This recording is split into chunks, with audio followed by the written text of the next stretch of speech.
Assalamualaikum dan salam sejahtera. Salam Jabatan Bomba dan Penyelamat Malaysia. Berprestasi tinggi, cepat dan mesra. Baiklah, hari ini anda bersama saya Nazrul Aziz dan saya Azizul Hakim dalam Info JBPM. Azizul, kita mulakan segmen info hari ini dengan statistik panggilan kecemasan harian 29 Mac 2021 sehingga jam 8 pagi tadi. Pusat Pengurusan Operasi Jabatan Bomba dan Penyelamat Malaysia telah pun merekodkan sebanyak 296 panggilan kecemasan yang melibatkan 61 panggilan kebakaran keseluruhan, antaranya telah melibatkan 25 panggilan kebakaran terbuka. Dan Azizul, setelah itu jabatan juga telah pun menerima 25 panggilan menyelamat, 59 panggilan operasi khas dan 151 panggilan khidmat kemanusiaan. Baiklah Nas, manakala bagi statistik operasi COVID-19 pula, sehingga Ahad 28 Mac 2021, sebanyak 27,628 operasi COVID-19 telah dilaksanakan oleh Jabatan Bomba dan Penyelamat Malaysia, melibatkan 19,785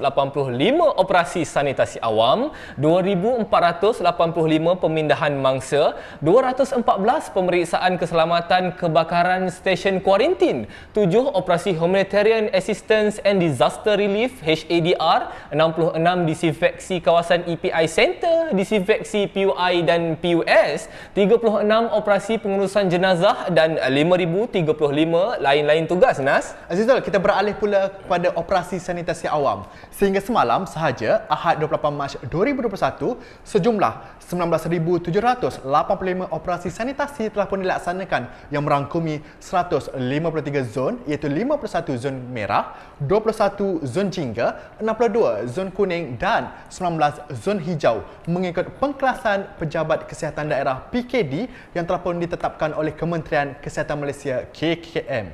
Semalam sahaja, sebanyak 89 operasi sanitasi awam telah pun dilaksanakan meliputi 24 zon merah, 7 zon jingga, 14 zon kuning dan 2 zon hijau yang telah pun dilaksanakan melibatkan 11 buah negeri, iaitu Selangor 2 operasi, Johor 3 operasi, Sarawak 21 operasi, Pahang 1 operasi, Sabah 9 operasi, Perak 30 operasi, Melaka 2 operasi, Kelantan 10 operasi, Pulau Pinang 4 operasi, Terengganu 3 operasi, Perlis 1 operasi dan sebuah wilayah persekutuan iaitu Kuala Lumpur sebanyak 3 operasi. Azizul. Ya, seterusnya, sehingga kini operasi telah merangkumi 19,552 permis yang terdiri daripada 3,493 pusat perniagaan, 2,001 kawasan perumahan, 4,070 tempat awam, 384 pasaraya, 6,655 bangunan kerajaan, 321 balai bomba, 310 pusat tahfiz, 805 permis PDRM dan 1,513 buah sekolah kerajaan, ya Nas. Jadi Azizul, kita beralih pula kepada info aktiviti semasa jabatan. Tuan-tuan, saudara penonton sekalian, untuk makluman semua, Jabatan Bomba dan Penyelamat Malaysia kini sedang melaksanakan ujian fizikal dan panca indera bagi kemasukan ke skim penguasa bomba grade KB41, skim penolong penguasa bomba grade KB29 dan skim pegawai bomba grade KB19. Baiklah, untuk makluman semua juga, ujian ini melibatkan keseluruhan seramai 27,740 calon seluruh Malaysia, iaitu 1,623 calon skim penguasa bomba KB41, 3,059 calon skim penolong penguasa bomba KB29 dan 23,058 calon skim pegawai bomba KB19. Daripada 27,740 calon yang terlibat, 26,000 adalah lelaki dan 1,740 adalah calon wanita. Ujian fizikal dan panca indera ini bermula pada 22 hingga 31 Mac 2021 di 33 buah pusat ujian seluruh Malaysia, termasuklah 3 buah pusat bagi lantikan kenaikan pangkat. Antara pemeriksaan yang dilakukan adalah pemeriksaan Body Mass Index (BMI), pemeriksaan panca indera, tubuh badan dan kecergasan.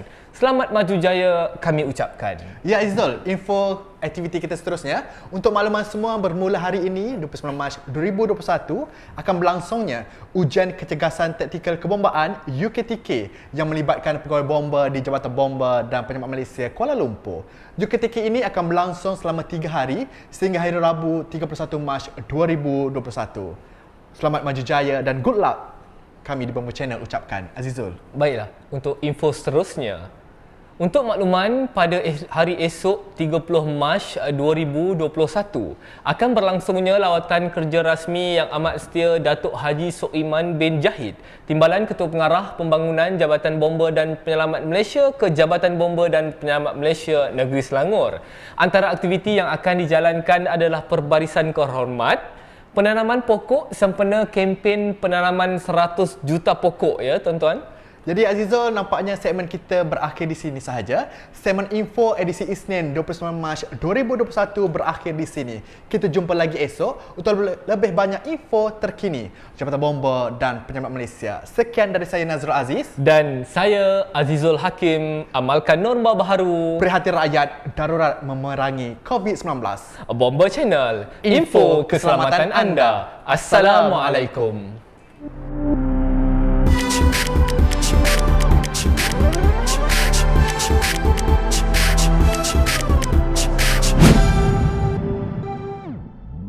Apabila berlaku kebakaran, apa tindakan anda? Tanyakan kebakaran boleh dipadamkan di peringkat awal. Tetapi, tahukah penggunaannya? Terdapat 4 langkah cara penggunaannya. Pertama, pull, cabut pin keselamatan. Kedua, aim, hala nozzle ke pangkal api. Tiga, squeeze, tekan tuai pala pundak api. 4. Sweep, layangkan nozzle ke kiri dan ke kanan. Pastikan jarak selamat dari api. Sentiasa membelakangi arah angin. Tentukan api betul-betul padam. Jika api tidak terkawal, hubungi Jabatan Bomba di talian 999.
Rumah terjejas akibat banjir kilat di Kulin, Kedah.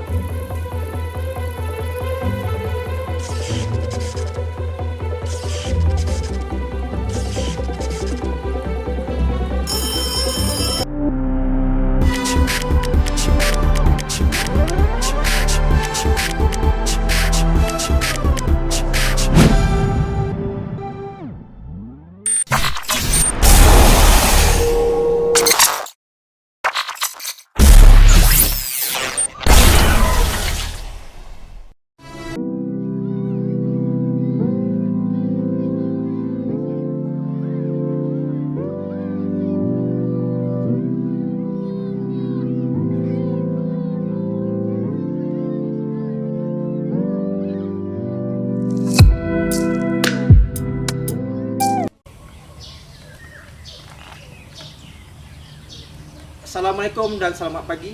Salam Jabatan Bomba dan Penyelamat Malaysia, berhati tinggi, cepat dan mesra. Saya PBK 29584, Sahriman bin Hashani, bertugas di Akademi Bomba dan Penyelamat Malaysia Wilayah Utara.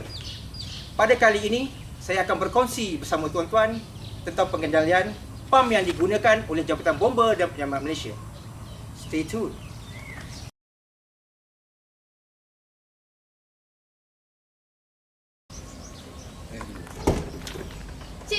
Cik, Assalamualaikum Cik. Assalamualaikum warahmatullahi. Cik, pada minggu hadapan saya akan pergi ke kursus PAM di Akademi Wakatapai.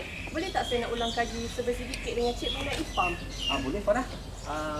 Saya terangkan pada Farah pasal PAM. Okey Cik. Okey, PAM ialah sejenis mesin yang digerakkan oleh tenaga asing untuk mendapatkan tenaga halaju ke aliran mudah alir kita cair.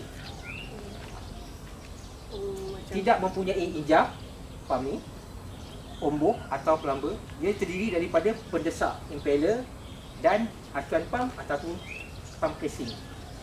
macam tu. Berapa pula jenis PAM yang ada Cik?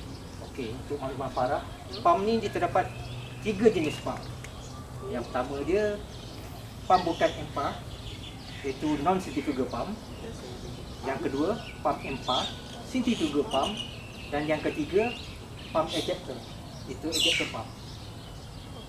Boleh Cik terangkan dia punya jenis-jenis yang Cik sebut tadi? Okey, yang untuk non-centrifugal pump ni, centrifugal pump ialah sejenis pump yang mempunyai flanger atau piston yang bergerak dalam satu silinder yang lengkap dengan injap masuk dan keluar. Yang seterusnya bagi Okey, non-centrifugal. untuk itu tadi non-centrifugal pump. Untuk centrifugal pump pula, pump yang mempunyai pendesak, dia berbentuk lepeh dari jenis tertutup di tengah antara dinding ni. Mempunyai jumlah bilah yang berbeza-beza untuk laluan air ditolak keluar.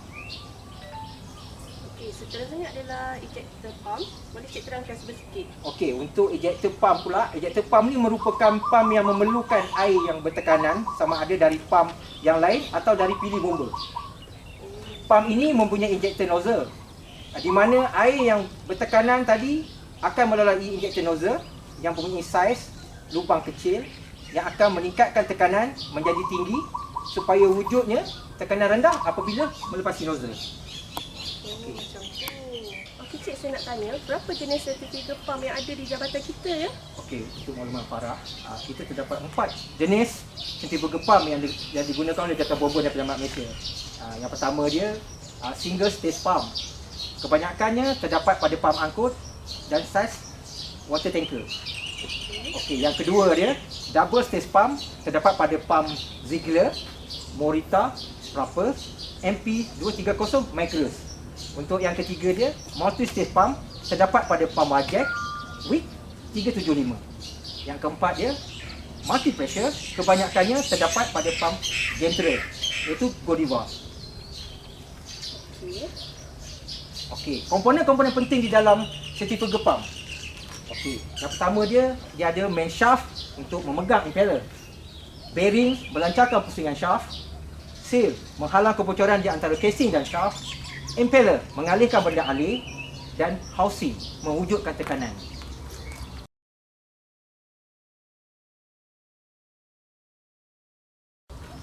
Awak faham Farah?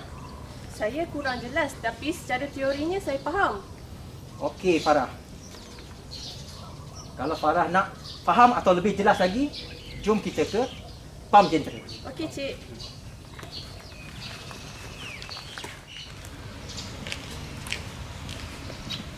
Assalamualaikum Cikgu Zul. Waalaikumsalam Cik Man. Okey, saya nak minta pertolongan sikitlah dengan Cikgu Zul Kenapa tu? pasal pump genera ni Cikgu Zul. Okey. Okey, Cikgu Farah ni akan pergi ke Wakatapai Okey. khusus pump. Boleh tak Cikgu Zul terangkan sedikit pasal pump genera ni penting ke Farah? InsyaAllah boleh Cik Man. Okey, apa yang boleh saya bantu juga? Okey Cikgu, boleh tak Cikgu tolong terangkan kat saya tentang komponen-komponen yang ada dekat pump genera ni Cikgu? Okey, boleh Farah. Okey, untuk komponen yang ada dekat Indra ni, cikgu akan terangkan bahagian komponen atas dulu, baru komponen bawah. Ya. Okey, untuk pengetahuan Cikgu Farah, pump yang digunakan pada Gentra Scania kita ni adalah jenis pump Godiva Primer P2A. Okey, untuk yang side kiri cikgu ni adalah tank water level untuk kita mengetahui paras air di dalam Gentra dan pastikan sentiasa penuh lah. Okey, yang untuk hijau ni pula adalah button PTO on untuk kita mengoperasikan pump, dan untuk button merah ni pula untuk kita menghentikan operasi pump. Okey, untuk transmission or temperature pula untuk kita mengetahui bacaan suhu transmission, dan engine water temperature untuk kita mengetahui bacaan suhu engine. Okey, tachometer pula untuk kita mengetahui kelajuan pusingan pump, dan vacuum gauge kita ada dua bacaan, iaitu bacaan positif dan bacaan negatif. Bacaan positif untuk kita mengetahui air yang bertekanan. Untuk bacaan negatif pula untuk kita mengambil air yang terbuka. Okey, low pressure gauge untuk bacaan air selalu keluar, dan high pressure gauge untuk bacaan air tekanan di hose rate. Okey, untuk throttle pula untuk kita meningkatkan dan merendahkan kelaju pam. Yang last sekali ni adalah emergency stop button. Untuk kita menghentikan pam jika berlaku kecemasan.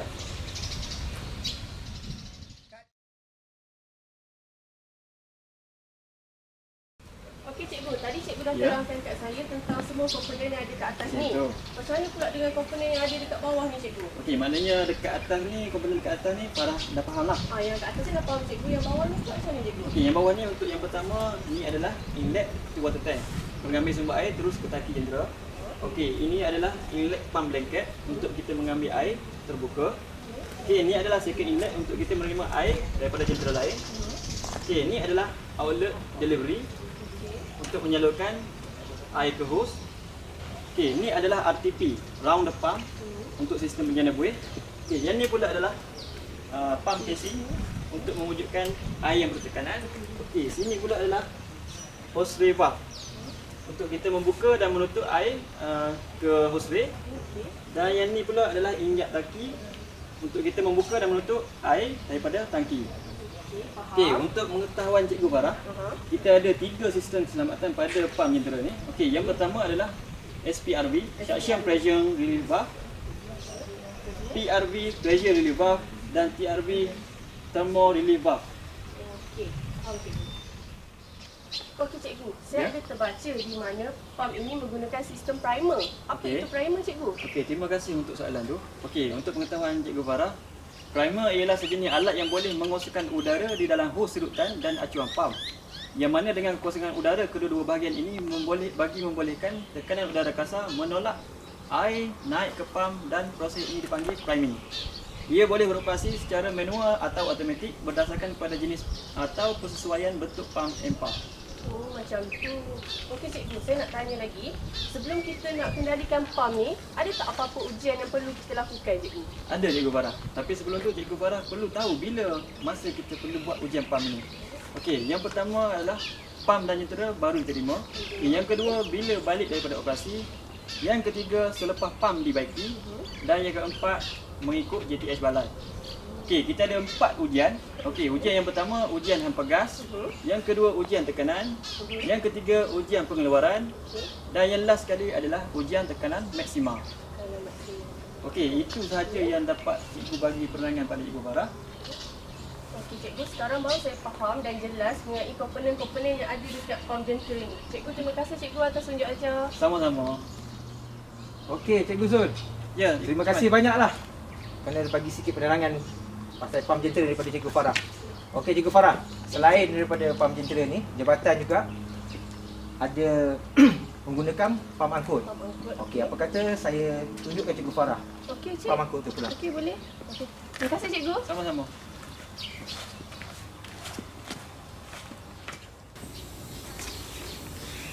Assalamualaikum Cikgu Amin.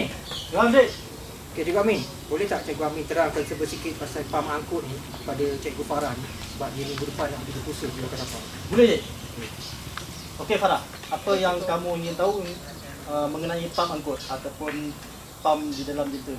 Okey cikgu, boleh tak cikgu terangkan kat saya komponen-komponen yang ada di pam angkut dan juga sedikit kegunaan pam angkut ni pada saya cikgu. Okey, terlebih dahulu saya akan terangkan mengenai pam angkut. Pam angkut ialah pam yang dibawa bersama jentera bomba yang terdapat dalam FRP. Okey, pam juga boleh dibawa ramai 2 orang ataupun 4 orang anggota. Dan pam angkut ini digerakkan oleh sistem enjin. Okey. Untuk pam angkut terdapat 4 bahagian, iaitu bahagian pertama ialah bahagian enjin, bahagian kedua ialah bahagian pam. Ini bahagian pam. Bahagian keempat ialah bahagian primer di belakang pam, dan last sekali bahagian tolok iaitu pump gauge. Okey. Okey cikgu, kalau di bahagian enjin ni apa komponen-komponen yang perlu saya tahu? Okey. komponen-komponen yang terdapat di dalam bahagian enjin semestinya ialah tangki minyak, bateri yang kita nampak sekarang ni, exhaust di belakang, Okey. bahagian penculup ukur ataupun dipstick untuk melihat takat minyak enjin ataupun engine oil, dan bahagian water simpanan air ataupun untuk water coolant untuk bahagian enjin. Okey, itu untuk bahagian enjin cikgu. Bagaimana pula dengan bahagian pump cikgu? Okey. Untuk bahagian pump, ini ialah keseluruhan bahagian pump. Bahagian pump terdapat inlet pump, pump casing, outlet pump dan juga handwheel. Okey. Okey. Kita pergi pada bahagian tolok pula cikgu. Okey. Untuk bahagian tolok, inilah bahagian tolok. Okey, untuk bahagian tolok terdapat sistem switch kunci, engine gas, untuk throttle untuk minyak, dan untuk gas, compound gas dan low pressure gas. Okey.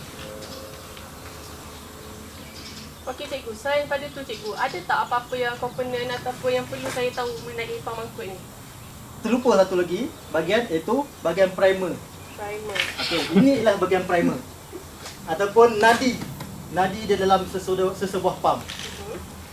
Okey, di dalam primer juga terdapat bahagian yang itu, iaitu pump primer ataupun primer penghidup. Okey. Okey, untuk bahagian enjin, bahagian gas ataupun bahagian tolok, ini ialah switch kunci.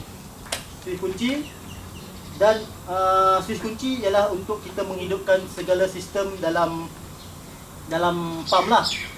Okey, untuk enjin gas terdapat sistem ataupun penunjuk untuk aras minyak, aras RPM, untuk bahagian coolant, heating, bahagian bateri, dan bahagian untuk running hours meter ataupun berapa penggunaan hours yang kita gunakan. Okey. Untuk compound gas ataupun gas bercompound untuk tekanan, untuk memudahkan kita menghafal, di sebelah kanan untuk kita mendapatkan air tekanan daripada pilih bomba ataupun tekanan tinggi. Di sebelah kiri untuk kita mengambil tekanan air terbuka. Dan low pressure ni untuk kita tekanan air yang keluar di dalam pump. Okey, selesai 4 komponen. Selain pada tu cikgu, ada tak cara ataupun komponen lain yang perlu saya pelajari mengenai pump angkut lebih lanjut? Okey, untuk pump angkut, untuk memudahkan kita menjaga ataupun maintenance dia, kita menggunakan sistem powder. Iaitu P untuk petrol ataupun senang kita minyak yang kita gunakan sama petrol ataupun diesel ataupun bahan api yang kita gunakan untuk sesuatu kenderaan ataupun pump lah. O, oil, iaitu minyak enjin yang digunakan. Lepas tu W, itu water, air, sistem coolant penyedukan yang digunakan. D, damage, iaitu segala kerosakan ataupun kehausan komponen-komponen yang perlu diganti ataupun diservis. E, electrical, sistem elektrik yang terdapat di dalam pump ataupun satu kenderaan. Dan last sekali R, rubber, iaitu segala getah-getah ataupun komponen-komponen yang bersangkut paut dengan getah di dalam satu kenderaan ataupun pump. Okey, itu saja ke cikgu yang perlu saya tahu mengenai pump angkut ni? Okey, setakat ni itu saja yang dapat saya terangkan seberingkas di dalam pump angkut. Dan selebihnya boleh Farah tanya sama Cik Man ataupun belajar ataupun menerima ilmu lagi di dalam sistem pump angkut di masa akan datang. Terima kasih cikgu. Okey, terima kasih bang. Okey, terima kasih Cikgu Amin. Terima kasih Cik. Okey, Cikgu Farah. Itulah sedikit berkenaan dengan pump jentera dan juga pump angkut. Saya harap Cikgu Farah dapatlah sedikit ilmu ini sebelum Cikgu Farah berpusut di bakar sampah itu nanti. Okey, terima kasih Cik atas bantuan dan terima kasih juga telah memberi ilmu kepada saya sedikit untuk saya bawa pada kursus farm yang akan datang, dan saya akan pasti akan menerima ilmu di sana nanti. Okey, sama-sama. Terima kasih Cik.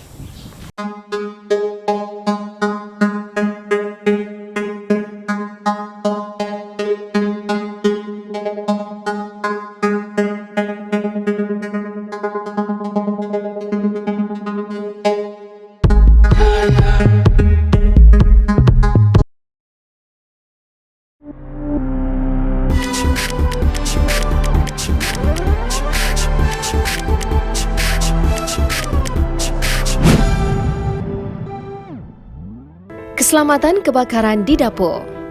Elak meninggalkan dapur semasa memasak. Sentiasa awasi dan periksa masakan yang dimasak dengan alat pembakar seperti ketuhar. Kebersihan dapur. Elakkan pegang periuk, pembalut makanan, buku resepi dan bahan-bahan mudah terbakar berhampiran atau di atas ruangan aktiviti memasak. Pastikan rak dapur sentiasa bersih kotoran dari bahan masakan berminyak yang boleh disambar api. Keselamatan litar elektrik di dapur. Gunakan satu peralatan jenis pemanas bagi satu soket dalam satu masa. Pastikan fuse dan pemutus litar direka diadakan bagi memutuskan aliran elektrik dari sumber kuasa sekiranya berlaku lebihan arus. Memadam kebakaran di dapur. Kebakaran minyak. Jika kebakaran minyak berlaku dalam kuali atau periuk, padamkan api dapur. Tutup permukaan dengan tudung periuk. Biarkan kuali atau periuk menjadi sejuk. Buka penutup perlahan-lahan. Sekiranya rumah adik-adik terbakar, apakah tindakan adik-adik sekalian? Adik-adik dan keluarga adik hendaklah mempunyai pelan tindakan kecemasan yang dipraktikkan setiap bulan. Kes pelan dalam rumah adik-adik yang mempunyai pintu dan tingkap. Pastikan adik-adik tahu dua arah keluar bagi setiap bilik. Seterusnya, sila pastikan rumah adik dilengkapkan dengan alat pengesan asap. Alat pengesan asap hendaklah dipasang di dalam setiap bilik tidur, di luar setiap bilik tidur dan setiap aras di dalam rumah termasuk ruang bawah tanah. Adakah ibu bapa adik-adik menekan butang ujian pada alat pengesan asap setiap bulan? Memastikan alat pengesan asap berada dalam keadaan baik dan juga bateri hendaklah sentiasa diperiksa supaya tidak habis. Sekiranya alat pengesan asap berbunyi, keluar dari rumah seberapa pantas yang boleh. Kiranya asap mula tebal, pastikan adik-adik merangkak mencari jalan keluar di bawah asap tersebut. Terus ke tempat berkumpul dan hubungi 999 atau nombor telefon bomba berhampiran. Sekian, terima kasih.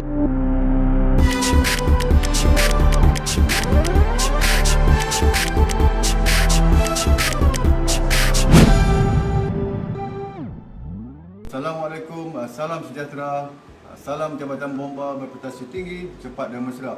So hari ini tuan-tuan, kita akan berkongsi tentang ilmu SCBA, iaitu Self-Contained Breathing Apparatus, ataupun tuan-tuan boleh sebutkan sebagai SCABA, Self-Contained Air Breathing Apparatus, atau juga sebutkan adakah sama dengan SCUBA, Self-Contained Under Breathing Apparatus. So ada persamaan dan juga perbezaan di situ. So apa yang kita gunakan dalam jabatan iaitu British Standard 467 mengenai alat pernafasan yang digunakan alat penyelamat di darat. So hari ini saya akan tentang tajuk kita adalah mengenai deskripsi set alat pernafasan. Jadi saya akan masuk mengenai deskripsi set. Apa yang dikatakan maksud deskripsi set adalah yang pertama adalah 4 bahagian utama iaitu face mask. Okay, adalah face mask bahagian pertama. Bahagian yang kedua adalah silinder tabung. Bahagian yang ketiga adalah backplate. Bahagian yang keempat adalah litar ataupun kita panggil dia pneumatic system. Okey, so kita pergi pada bahagian yang pertama dulu iaitu bahagian face mask. Okey, face mask direka khas adalah untuk melindungi bahagian muka dan juga pernafasan pada pemakai. Jadi pada face mask yang saya pegang ini adalah model dia adalah jenis FPS 7000, di mana adalah face mask yang paling baru yang dibeli oleh jabatan untuk kegunaan anggota-anggota di balai. Jadi apa yang terbaru mengenai face mask ini adalah mengenai visionnya. Okay, vision Dia boleh melihat 180 darjah berbanding prisma yang lama iaitu panorama nova yang anda terlihat sedikit dia punya penglihatan. So di sini prisma ini terdapat beberapa bahagian yang perlu tuan-tuan tahu. Okey, kita pergi pada satu persatu, iaitu yang pertama adalah bahagian visor. Okey, visor ni dibuat daripada polikarbonat. Okey, polikarbonat maknanya polikarbonat ni ketahanannya apabila terkena pada flash fire, contohnya kita pergi memadam kebakaran yang tak diduga, okay, kebakaran melibatkan 1000 darjah Celsius tetapi dia berbentuk flash fire saja. Apabila terkenal kepada bahagian muka ataupun bahagian mask, face mask ini, so dapat lagi menahan ataupun melindungi bahagian permukaan muka penyelamat tersebut. So yang bahagian yang kedua adalah bahagian visor clamp. Okey, visor clamp ni adalah tujuannya untuk memegang visor tersebut. Okey, kemudian kita pergi lagi di bahagian hadapan iaitu front point assembly. Okey, front point assembly di mana yang ini adalah berfungsi sebagai exhalation valve dan ditembak, iaitu fungsi udara daripada luar tidak boleh masuk ke dalam. Hanya kita akan hembus sebagai saluran untuk membuang karbon dioksida yang kita hembus tadi keluar melalui di hadapan front fitting assembly ini. Okey, apa yang ada dalam ini kita boleh juga melihat fungsinya dalam ini adalah ini sahaja yang terdapat di dalam bahagian front point assembly. Apa yang dikatakan exhalation valve, iaitu inilah valve-nya. Okey. Okey, yang tuan-tuan nampak warna biru ini adalah dia punya main diaphragm. Yang ini adalah untuk membuka dan juga tutup apabila kita hembus dan juga kita tidak hembus. Mana spring inilah akan berfungsi kekuatan di mana kita akan hembus. Okey, kita akan hembus, kekuatan spring tersebut akan menolak dan main diaphragm tersebut akan membuka untuk membuang udara yang kita hembus tadi melalui saluran di kawasan sini. Okey. Kemudian kita pergi di bahagian belakang. Okey, tadi bahagian depan, ini bahagian belakang. Okey, bahagian sini adalah head harness.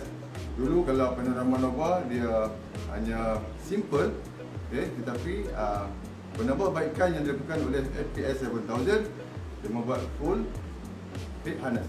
Okay. Yang pertama di bahagian bawah kita panggil sebagai lower, middle dan juga upper. Okay. Pastikan apabila kita memakai head harness ini, apabila kita nak kunci head harness ini, pastikan kita kunci di bahagian lower terlebih dahulu. Kerana bahagian lower dia juga bersangkut paut. Kalau kita silap kita kunci di bahagian atas dahulu, bahagian dagu ataupun chain tu kita ni dia tak akan masuk dalam bahagian sini. Kita nampak ini, dia perlu masuk, letaknya kita punya dagu akan letak di bahagian sini dahulu. Okey. Okey, kemudian kita pergi kepada bahagian neck strap. Okey, neck strap fungsinya adalah untuk membawa atau menggantung face mask apabila kita dalam keadaan bersedia. Mana mood standby, kita boleh gantung dulu kat leher. Okey. Kemudian kita pergi di bahagian inner mask. Okey, inner mask terdapat dalam ini. Okey, fungsi inner mask. Fungsi inner mask ini adalah sebagai mengelakkan berlakunya kabus apabila kita menghembus di dalam face mask. Kalaulah benda ini bocor ataupun flip valve, kita panggil flip valve yang macam tuan nampak disc ni, bila kalau benda ni hilang ataupun dia bocor, tuan-tuan akan nampak jelas bila tuan hembus udara yang panas tuan keluarkan tadi, dia akan jadi kelabu di bahagian dalam face mask. So penglihatan tuan-tuan akan terganggu apabila tuan-tuan menjalankan operasi. Okey, kemudian warna yang tuan-tuan nampak kerum ni, ini adalah space transmit diaphragm. Yang ini adalah untuk fungsinya adalah untuk menapis ataupun menjelaskan lagi apabila kita melakukan komunikasi di antara satu sama lain, sama ada kita berkomunikasi secara direct ataupun dekat dengan body ataupun kita berkomunikasi menggunakan gun. Okey. Kemudian bahagian sini adalah bahagian outer mask. Yang ini, yang di dalam satu lagi adalah air cushion.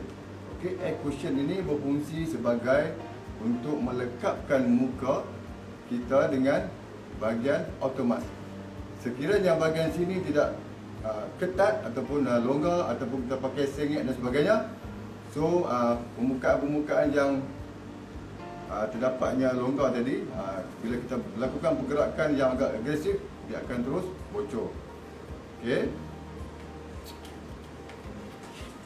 Dan seterusnya kita akan pergi kepada bahagian yang kedua, iaitu bahagian silinder atau bahagian tabung. Okey, yang pertama bahagian tabung terdapat dua bahagian saja. Yang pertama adalah bahagian silinder valve dan juga bodi. Okey, apa yang kita kena tahu tentang silinder ni? Okey, silinder ni adalah sebenarnya tuan-tuan cukup berisiko. Sebenarnya apabila kita memakai saja, kita melibatkan diri dengan silinder ini, kita terdedah dalam risiko yang sangat tinggi sebenarnya. Okey, jadi kita kena tahu apakah kelemahan dan kebaikan yang ada pada tabung ini untuk kita apabila kita memakai. Okey, yang pertama apa yang kita kena perlu tahu, bahagian silinder. Bahagian silinder. Okey, yang pertama bahagian shock buffer. Apabila berlakunya hentakan atau terjatuh, kita melakukan tugasan dalam operasi. So ini dia akan absorb untuk cover bahagian leher sini. So yang ini tuan-tuan bukanlah di welding dan sebagainya. Dia hanya menggunakan skru top end saja. Dia akan kira tak. Contoh macam itulah. So tak ada gam dan sebagainya. Dia hanya mengunci kekuatan menggunakan top end. So bahagian yang ketiga adalah bahagian sini outlet untuk mengedut udara.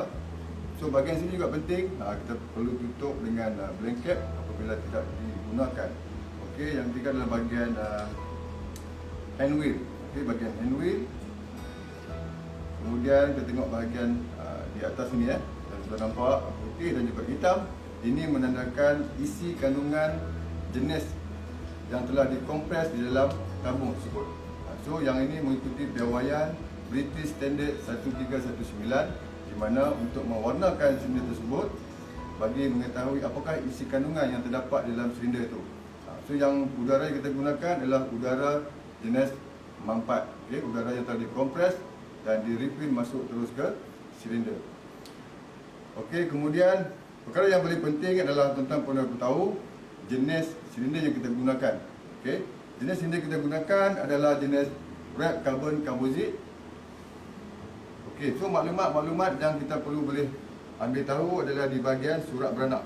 Okey, pada semua silinder yang digunakan, tuan-tuan perlu cek di bahagian body dia terdapatnya surat beranak.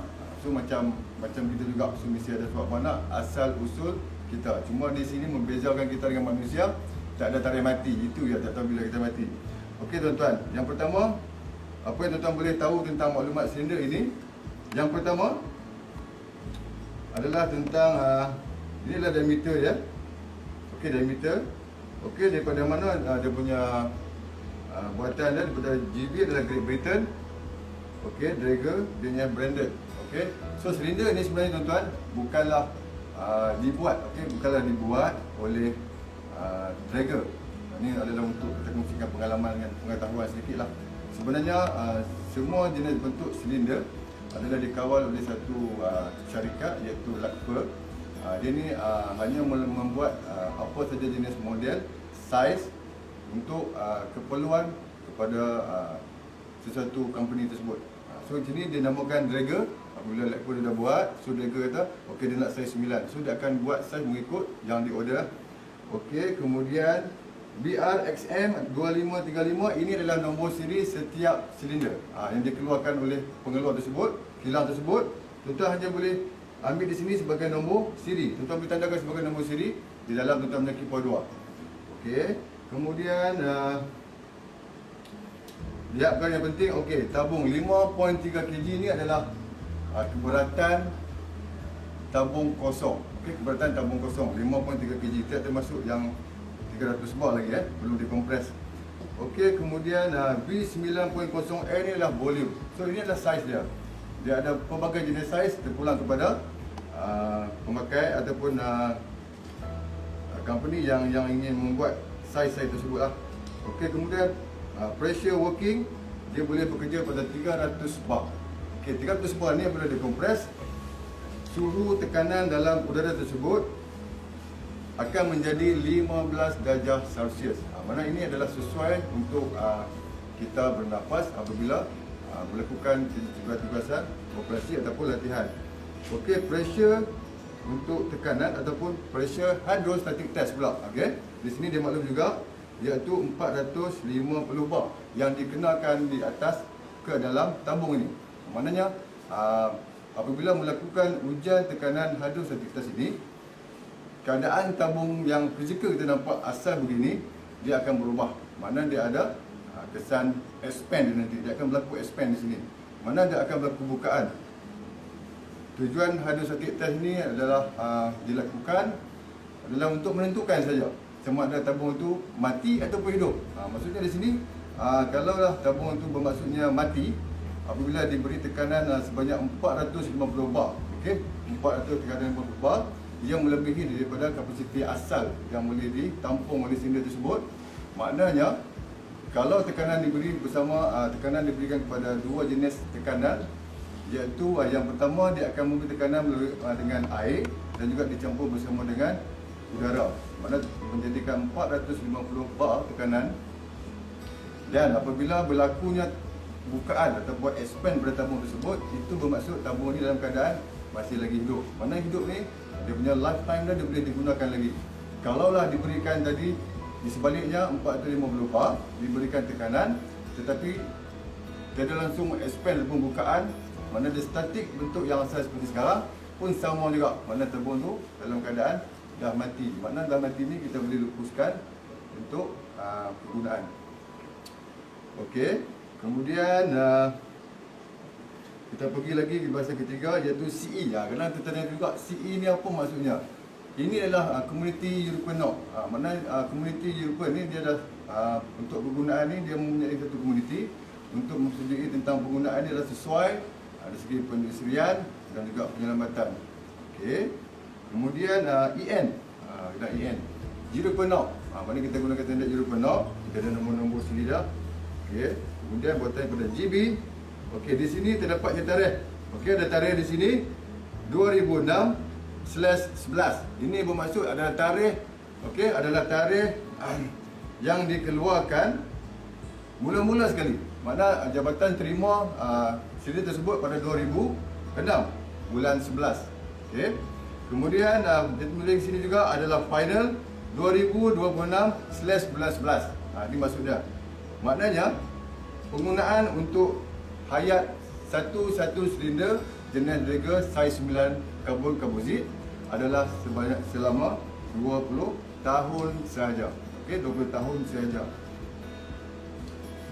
Okey, kemudian kita pergi lagi kepada suhu tekanan yang boleh dikenakan terhadap silinder ini. Okey, di sini dinyatakan 50 darjah Celsius / 60 darjah Celsius. Mana plus minus dalam tidak lebih daripada 60 darjah Celsius. Kalaulah tuan-tuan menggunakan silinder tersebut melebihi daripada suhu tekanan 60 darjah Celsius, ini akan memberi perubahan kepada udara yang berada dalam silinder, bertukar daripada sejuk akan menjadi kepada suam. So apabila tuan-tuan gunakan juga, dia akan memberi kesan long term kepada pemakai kerana bahagian paru-paru kita akan mengalami sedikit kerosakan, di mana kesan yang kita gunakan tadi yang tidak boleh digunakan kita gunakan juga. Okey, kemudian pressure maximum. Okey, kadang-kadang kita tanya juga adakah boleh kita kompres lebih daripada 300 bar. Apa akan berlaku kepada silinder ni? Okey, sebenarnya maksimum tabung yang baru sahaja. Mana tabung yang baru ni maksudnya tabung yang tidak melebihi daripada tempoh 20 tahun boleh kita kompres sehingga 374 maksimum dia. Kalaulah tabung yang kita gunakan melebihi daripada 20 tahun, tabung tersebut tidak sesuai untuk kita kompres melebihi daripada 300 bar. Kenapa? Ketahanan yang dimiliki oleh tabung ataupun dia punya kontainer ini akan mengalami sedikit kekurangan dari segi kekuatan untuk menampung tekanan yang tekanan udara dalam tabung. Kerana apa tuan-tuan? Kita kena ingat kalau kita kompres terlalu lebih, satu dalam molekul-molekul udara dalam ini dia akan bergeseran dan udara dalam tekanan ini akan menjadi panas apabila kita kompres lebih daripada 300 bar. Dan yang kedua, keburukan dia pula dia akan pergi attack ataupun dia akan pergi kepada bahagian-bahagian yang lemah untuk dia keluar sebab dalam tekanan udara dalam tu terlalu banyak. Jadi bila kita pakai suhu yang sepatutnya 15 darjah Celsius tadi, dia akan bertukar menjadi pada 60 darjah Celsius. Tidak mustahil lah. Tetapi kalau kita kompres, kita simpan. Hari ini kita kompres 374. Keesokan hari kita pergi ambil. Tuan-tuan ceklah semula. Sudah pasti udara tersebut akan jadi kurang. Kerana dia akan pergi ke bahagian-bahagian yang boleh dia keluar. Mana sebab dalam tu dia bergeseran terlalu banyak udara dalam ni. Tak sepatutnya yang kita boleh simpan. Sebab yang kalau kita nak simpan pun mungkin dalam 300 bar adalah paling sesuai. Okey, kemudian kita pergi kepada ni Okey, year of first retest. Makna yang ni maksudnya untuk silinder ini. Okey, untuk silinder ini kita dapat pada 2006. Okey, 2006 untuk tahun pertama. Okey, untuk tahun pertama Dragon Manual Guidebook ataupun silinder ini menyatakan kita perlu buat hydrostatic test pada tahun 2011 untuk kali pertama. Maknanya dalam 2006, 2011 jangka masa dia jangka masa 5 tahun. Okey, 5 tahun. Maknanya kita perlu buat hydrostatic test. Kita pakai tak pakai mesti kena buat. Okey, kemudian kita pergi pula bahagian dalam kotak ini. Ini adalah kategori-kategori kelas. Okey, kategori kelas yang kita gunakan. So kita ada 9 kelas berbahaya yang kita ketahui sebelum ini dalam Jabatan Bomba perkenalkan kepada kita untuk guideline sebagai kita sebagai penyelamat dan juga pemadam. So di sini dinyatakan kelas 2. Okey, kelas 2 compressed air iaitu kelas jenis gas. Okey, kelas 2 jenis gas. UN number 1002. Okey, kemudian bahagian kotak yang kedua ini dia hanya menyatakan sekiranya tabung ini damage. Okey, tabung ini berlaku sedikit ataupun kerosakan yang boleh mengakibatkan kemerbahayaan. Okey, kemerbahayaan kepada pemakai, so dia tak benarkan. Kita kompres, maknanya kita boleh asingkan tabung tersebut untuk tujuan pemeriksaan dan selanjutnya dihantar kepada pembekal bagi membuat proses-proses pembaikan. Okey, kemudian kita melihat juga di tabung sini. Okey, bahagian surat bonok dah habis cerita. Okey, kemudian kita boleh lihat di segi body dia. Okey, tuan nampak di sini. Apabila tabung ini di wrap, dia menggunakan karbon komposit. Maksudnya kita dapat lapisan yang terakhir. Okey, nampak satu line terakhir. Ini adalah pengenalan kepada kita dia wrap yang terakhir. Mana dia lilitan yang berlaku, dia akan lilit tabung tu. Okey, dia akan lilit tabung tu. Ini lapisan yang terakhir. Dia akan matikan di sini bersama resin tu. Mana dia adalah bahagian last yang terakhir kita nampak line ni. Okey, kemudian di bahagian bawah silinder. Okey. Kadang-kadang kita ada tanya kenapa tabung tak boleh bawa macam ni. Okey, tak boleh bawa macam ini. Okey, tak boleh bawa mengepit macam ni. Pada logik akal, keselesaan tu memang ada. Apabila kita bawa macam ni. Macam kita bawa bos. Memang selesa kita pikul macam ni. Tapi silinder ini tak digunakan. Okey, tak digunakan. Bila tak digunakan, SOP tak digunakan. Kenapa? Okey, apabila kalau kita tersadung atau terjatuh, kita membawa dalam keadaan begini. Okey. Di mana bahagian silinder bawah ini okey akan terjatuh dahulu, dia akan mematahkan terus bahagian leher. Okey, bahagian leher ni. So yang ni agak sensitif tuan-tuan. Kadang-kadang kita tak perasan adakah rekahan cat yang berlaku di sini ataupun rekahan di bahagian dalam silinder tersebut yang dah retak. So kita kena pastikan. Dan ya. Okey, so bagaimana cara kita nak bawa yang betul? Okey. Just kita masukkan jari begini dan angkat saja. Ini cara yang betul. Sekiranya jatuh. Okey, jatuh. Tak ada masalah tuan-tuan. Sebab di bawah ini terdapatnya besi padu untuk dia absorb. Okey, dia absorb. Ini tuan-tuan, dia absorb. Ini bangun tank ketayap dia. Dia absorb. Jadi sini kalau jatuh tak tak ada masalah. Takkan berlaku retakan. Okey. Yang seterusnya saya nak beritahu kepada tuan-tuan, sekiranya kita ingin mengosongkan silinder ni, okey? Mengosongkan silinder umpamanya kita nak kompres semula lah. Okay, kita nak buang habis, kemudian kita nak simpan semula dalam stor. Okey. Sebenarnya itu adalah satu perbuatan yang ataupun tindakan yang kurang baik. Okey.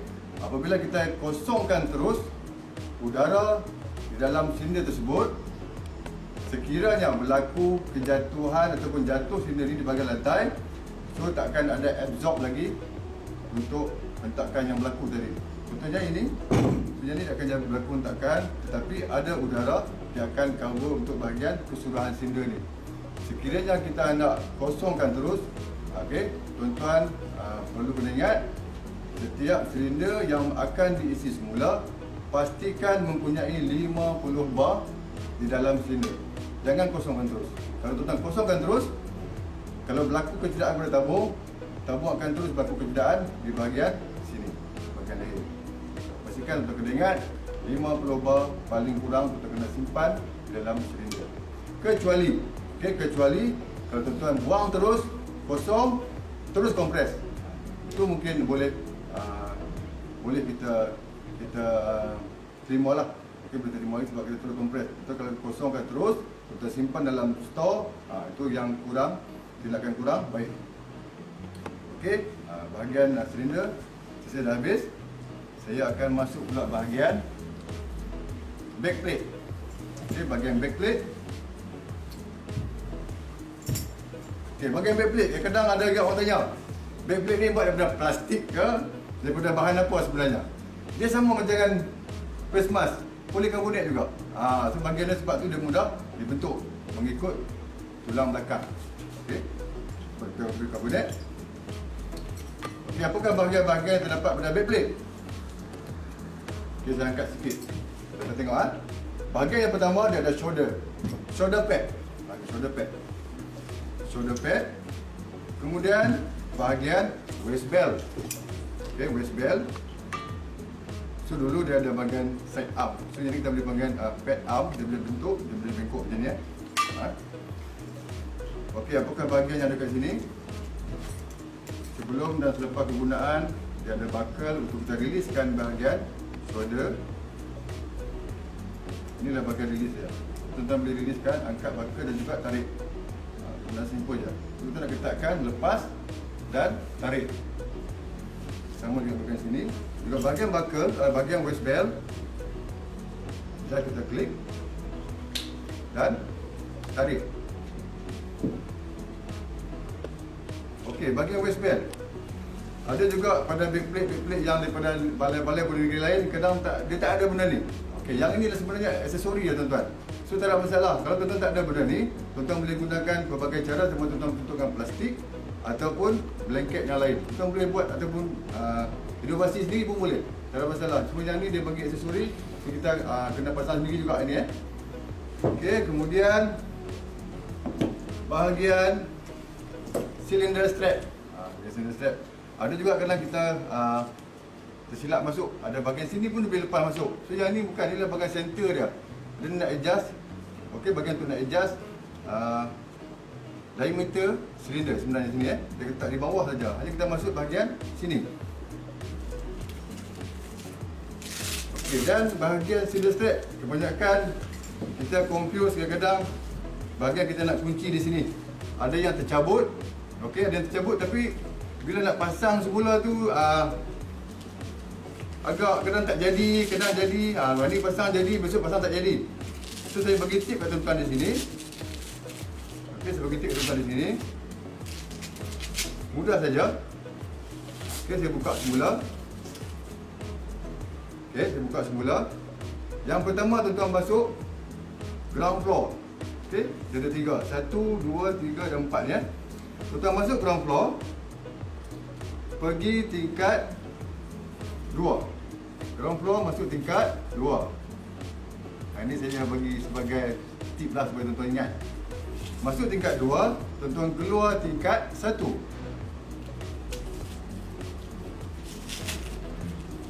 Okey, keluar tingkat 1. terus tarik dan kemaskan di bahagian tingkat, pergi ke tingkat 3. Siap. Ini cara restoran untuk pastikan cara untuk nak masukkan bahagian buckle, bahagian lock dia. Okey, terus selesai di bahagian backplate. So bahagian yang keempat, bahagian keempat iaitu bahagian pneumatic system ataupun litar agihan udara. Okey, bahagian yang pertama dan tuan-tuan dah belajar daripada dulu dipanggil sebagai BA mandatory. Okey, BA mandatory. Okey, dia ada panggil first stage dan juga second stage. Okey, maksudnya sama tuan-tuan, maksudnya sama. Okey, first stage adalah bahagian sini. Okey, bahagian sini di mana bahagian yang terdapat dia reducer, dia akan mereducekan tekanan. Itu maksudnya second stage, first stage. Dia akan mereducekan tekanan daripada silinder 300 bar, okey, 300 bar akan berkurangan apabila masuk di bahagian reducer menjadi 6.5 dan juga 9.5 bar. Okey, tekanan akan turun. Kemudian dia akan agihkan kepada 3 hose. Terdapat 3 hose di sini Ada yang ada 2 hose, ada yang ada 3 hose. Maknanya di sini tuan-tuan, maksud saya 3 hose, ada yang ada bahagian RSM, ada yang tak ada bahagian RSM. So yang ni RSM ni adalah aksesori juga. Ada bahagian tak dipasang, ada bahagian dipasang. Tetapi sekarang jabatan dah memasang semua BA yang baru mempunyai RSM. Kerana ini penting operasi yang melibatkan bersama airline equipment dan juga operasi melibatkan pemakaian CPS. Okey tuan-tuan, apakah fungsi agihan tadi? Kemana dia pergi? Kita tengok yang pertama. Dia akan terus pergi ke bahagian high pressure hose, iaitu bahagian cage. Ini adalah bacaan terus daripada silinder. Sekiranya terdapat 300 bar di sini, bacaan akan terus menunjukkan 300 bar juga di sini. Ini betul-betul ini adalah high pressure hose. Yang kedua, dia akan agihkan pula ke bahagian medium pressure hose. Okey, medium pressure hose iaitu bahagian demand valve. Okey, bahagian demand valve ini adalah second stage. Okey, second stage. Second stage ini dia akan menurunkan lagi ataupun dia akan mengurangkan lagi tekanan sebanyak 1 hingga 3 bar. Okey, 1 hingga 3 bar. Okey, kemudian bahagian yang ketiga, dia akan pergi ke bahagian rescue second mask. Okey, rescue second mask ni. Okey, tuan-tuan nampak ni. Bahagian aksesori sini. Yang ini boleh digunakan yang saya cakap tadi bersama airline equipment dan juga pemakaian CPS. Okey. Selesai bahagian pneumatic system. Di akhir pembelajaran kita pada hari ini, saya akan tinggalkan 3 soalan pada tuan-tuan untuk tuan-tuan dapatkan jawapan tersebut. Yang pertama, mengenai face mask. Berapakah tekanan udara yang terdapat di dalam face mask? Okey, yang pertama. Yang kedua, bahagian silinder ataupun tabung. Apakah tanda yang perlu dikenal pasti apabila selepas membuat hydrostatic test? Yang ketiga, berapakah tekanan udara yang dikenakan kepada whistle untuk ia berbunyi? So, saya berharap tuan-tuan carilah jawapan ketiga soalan tadi yang saya tanyakan bersama dengan rakan-rakan tuan-tuan, dan kita akan berjumpa di lain part di subjek yang lain. So, sekian. Assalamualaikum warahmatullahi wabarakatuh. Planning to work excellent.